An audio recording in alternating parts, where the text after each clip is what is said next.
Hello, today we are reading Mr. Jelly, which is book 15 of the Complete Mr. Men collection by Roger Hargreaves. And I have my friends with me, Sean the sheep and Molly the mummy with her little baby, Bear. So everybody get cozy and quieten down, and the story of Mr. Jelly shall begin. Poor Mr. Jelly was frightened of everything and anything. At the slightest little thing he would quiver and tremble and shake and turn to jelly.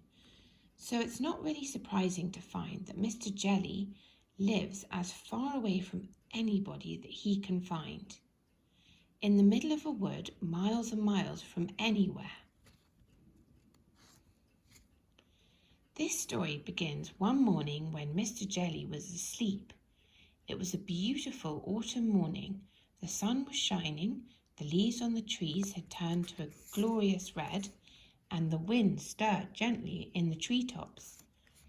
A single leaf fell gently from the tree right outside Mr. Jelly's house and quietly brushed against his bedroom window as it fell. Mr. Jelly awoke with a start. "What's that terrible noise?" he cried. "Oh, heavens! The house is falling down! Oh, disaster! It's an earthquake! Oh, calamity! It's the end of the world!"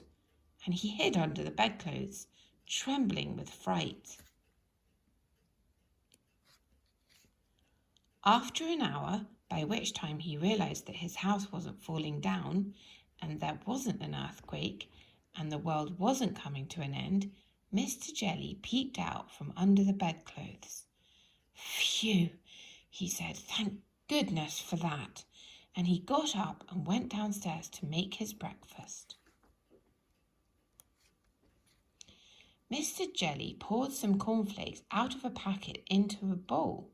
Then he poured some milk onto the cornflakes. Then he went to the cupboard to get some sugar.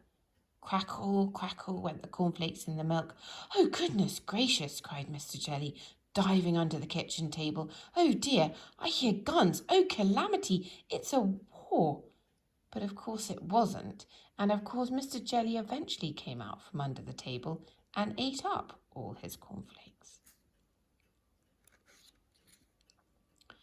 After breakfast, Mr. Jelly thought that he'd go for a walk. He was walking through the woods which surrounded his house when a worm poked his head out of the ground. "Morning," said the worm cheerfully to Mr. Jelly. Mr. Jelly nearly jumped out of his skin. "What?" he shouted. "Who's there?" And then he saw the worm. "Oh, good heavens, it's a snake! Oh, dear, a man-eating snake! Oh, calamity, I'm going to be eaten alive!" And he jumped up into a tree.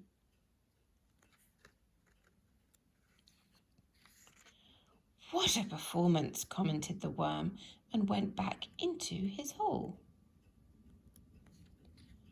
After an hour, Mr. Jelly felt brave enough to climb down from the tree and continue his walk. Eventually, he came out the other side of the wood and into a field. Mr. Jelly glanced nervously around. It was an empty field. Or was it?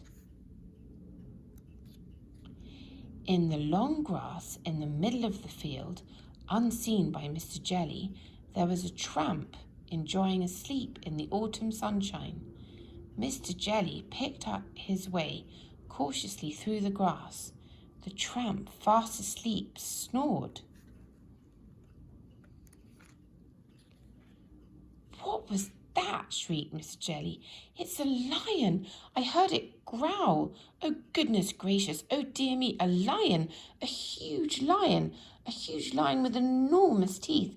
A huge lion with sharp teeth that's going to bite me in two! A huge, ferocious lion with enormous sharp teeth that's going to bite me in two, if not three!" And he fainted.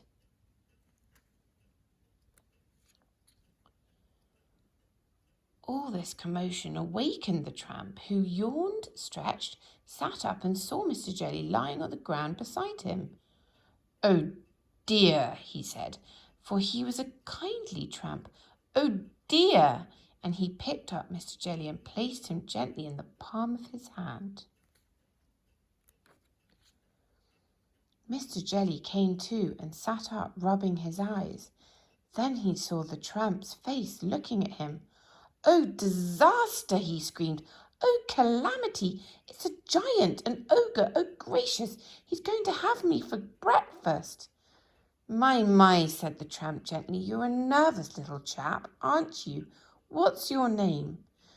"Mr. Jelly," stammered Mr. Jelly.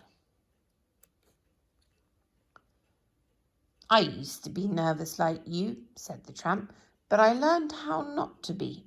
Would you like me to tell you the secret?" Mr. Jelly quivered and shook and said, "Yes, please."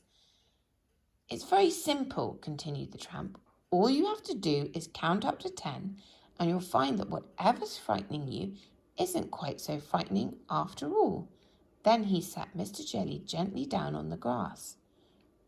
"Remember," he said to Mr. Jelly, "count to 10. And off he went.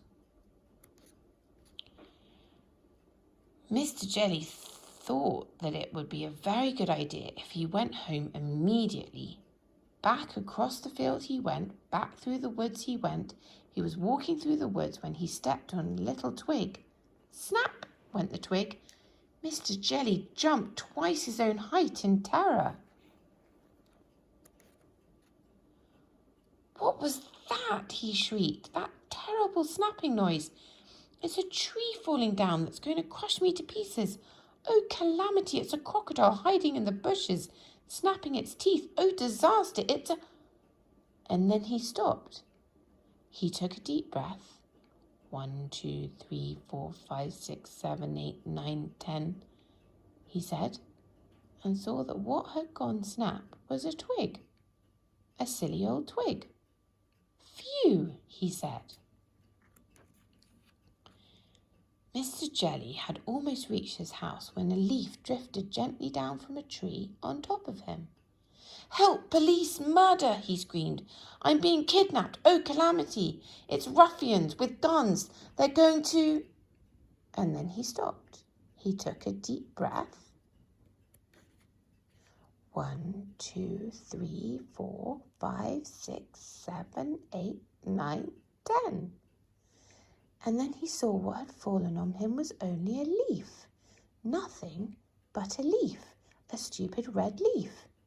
"It works," he said out loud in wonderment. And do you know, it did work. After that moment, Mr. Jelly became a changed man. Well, you can see that by looking at him, can't you? And he never shrieks or shouts or screams or quivers or shakes or trembles anymore. And he never hides under the bedclothes anymore. Well, not very often anyway. So that's the end of the story of Mr. Jelly. And soon we will be reading Mr. Noisy. So see you soon.